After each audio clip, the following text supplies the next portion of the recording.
What's up, everybody? Emperor John Kill 3D Gaming here with another video, and today I have been following the whole Blizzard Microsoft acquisition. You know, Activision Blizzard, that whole thing that everybody is up in arms about. Now, I'm going to do the very thing that I don't see a lot of people doing when it comes to this topic, because unfortunately, from what I've seen, and it could just be this is how fanboys are.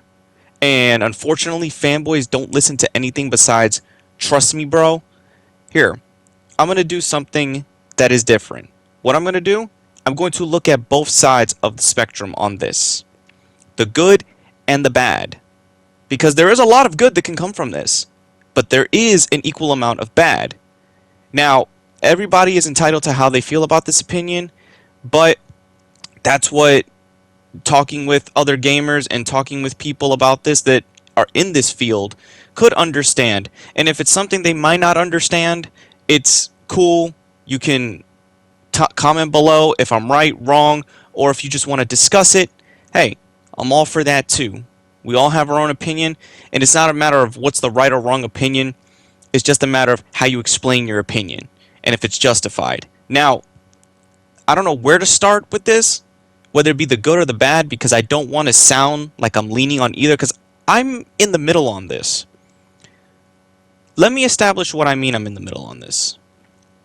I think Microsoft getting Activision-Blizzard could be a really good thing because, admittedly, their first-party titles for the past generation or two have been lackluster. If not, they haven't been hitting the markers that they once did during the original Xbox and the 360 generation.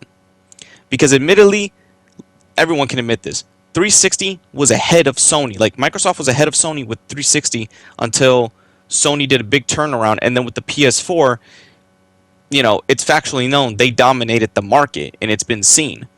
So, Xbox wants to get these games. You know, if you have someone like Bethesda and Bethesda games, hey, that could be really good for you to have exclusive content, because I'm not going to say the whole joke fanboys do saying, oh, Microsoft only did this because Xbox has no games. No. They don't have they don't make titles that stick like they once used to. That's really what it is. They're not making titles, memorable titles anymore. Okay? Like Halo is practically dying, or it's been dead. Gears has been on the decline. Like, all of Xbox's first-party titles have been on the decline. While we have to look that, yes, Sony's first-party titles, whether controversial at times or usually have backlash sometimes behind them, they still succeed, whether people agree with it or not. Now, it's all about Call of Duty. I bet it's more so about Call of Duty. And here's the thing. I'm not a Call of Duty fan anymore. I stopped playing after the Modern Warfare reboot. So, I don't care if we lose Call of Duty. I'm not a Bethesda fanboy. I really only ever liked Skyrim. I like The Evil Within. I don't like all their games, per se. I just like specific ones. So, I don't feel too much of a loss, because I feel that if you buy a platform, there should be games to back it up. And Bethesda doing that for Microsoft could be a really good thing. Now, there's always some caveats to that. Single-player games and games that don't require microtransactions or online participation in any form, great. Microsoft needs a lot more single-player games, because their multiplayer games are always failing in the long run. And that's just not an opinion, that's a fact with Halo Infinite. Because I played Halo Infinite, for example. It's not what it should be. But, on the flip side, you get all these great games on Game Pass, where in the end, if people buy a game or play a game from Game Pass, I didn't mean to say buy, I meant to say download and play a game from Game Pass, that will warrant the person to feel like, okay, maybe I should buy this game. I mean, you could either stick with paying for the service, which, don't get me wrong, the service is not expensive at all. In fact, the service, I have it, and it's very cheap to get your games off of it. But playing your games and owning them are two separate things, and that's not the topic of the video. Now, here is where I think the negative can come into effect. Since Activision is heavy into multiplayer with Call of Duty, heavy into Call of Duty, when you think about it, if you make Call of Duty exclusive to the Xbox platform or just to the PC, and of course Nintendo doesn't have Call of Duty, but if you take off also PlayStation, and this is not to defend PlayStation, this is just to say, if you cut out a large portion of the player base, that is going to affect the game in the long run. And what do I mean by that? You will probably be seeing more egregious microtransactions, because a Call of Duty game is not cheap to make. And I doubt sales from just the PC and the Xbox are going to be able to basically to reimburse the game, to give the game its profit. Okay? Call of Duty is no longer the system sellers it used to be. And it would be very dumb if Phil Spencer kept it as an exclusive. Now don't get me wrong, Jim Ryan is stupid too. The old hag doesn't know what the hell he's doing. So both of them are in the same fence in my eyes. They both don't know what the hell they're doing. Phil Spencer has been known to publicly lie, while Jim Ryan has been known to do stupid decisions.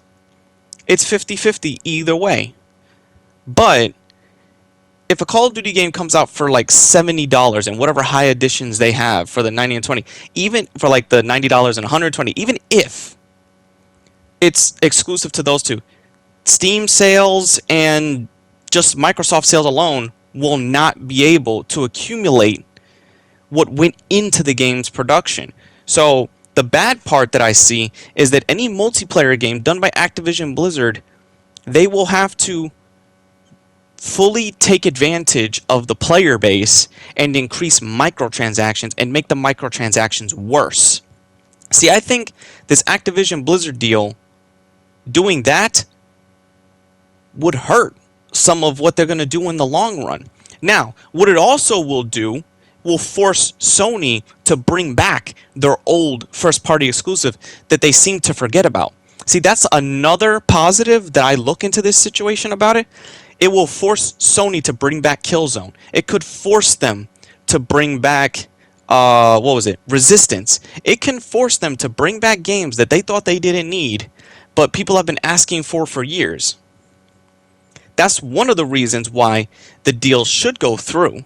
I understand that it's being blocked, and of course it might be they're saying another year of debating this because of course of the flimsy reasons. But what a lot of people are not going to do, and unfortunately since it's the culture, gaming culture and fanboy culture, they're not going to look at it the middle ground. They're going to look at, no, it shouldn't go through because of this. Yes, it should go through because of this. Fanboys don't care about the games, okay? They care about what company has the most studios behind them. And that's sad, and it's very pathetic that fanboys go more into a company's success than actually for the community and for the people that invest in said platform. Okay? The Microsoft deal can do a lot of good and a lot of bad. Single player games like from Bethesda and everything, hey, all for it. Maybe Xbox can force whatever the hell his name is, Tom Howard or whatever, to get rid of that old ass engine that they use for every single game. That corpse of an engine that they used for all their Elder Scrolls games and all the Fallout games, they'll be forced to use something different and maybe not have a game that constantly crashes on day one. But then the negative, when it comes to Call of Duty and Activision and all the multiplayer games, you're going to have no choice. Xbox or like Activision, Microsoft, all that, they will have no choice probably but to increase the output of microtransactions to reaccumulate any lost cost for basically losing a good portion of the player base, because you're not going to be able to run those games on Nintendo, and PC alone and PC and Microsoft alone, unless people pirate the game, which is another thing that could possibly happen. So it falls somewhere in the middle. And I get it's not what people want to hear. They want people to take sides, but that would be very disingenuous and something that I just cannot do when I explained about this. It's going to be 50-50. There's a lot of positives and a lot of negatives. My only fear is microtransactions in multiplayer games are going to be skyrocketed, while the positive, it will force Sony to bring back their old games.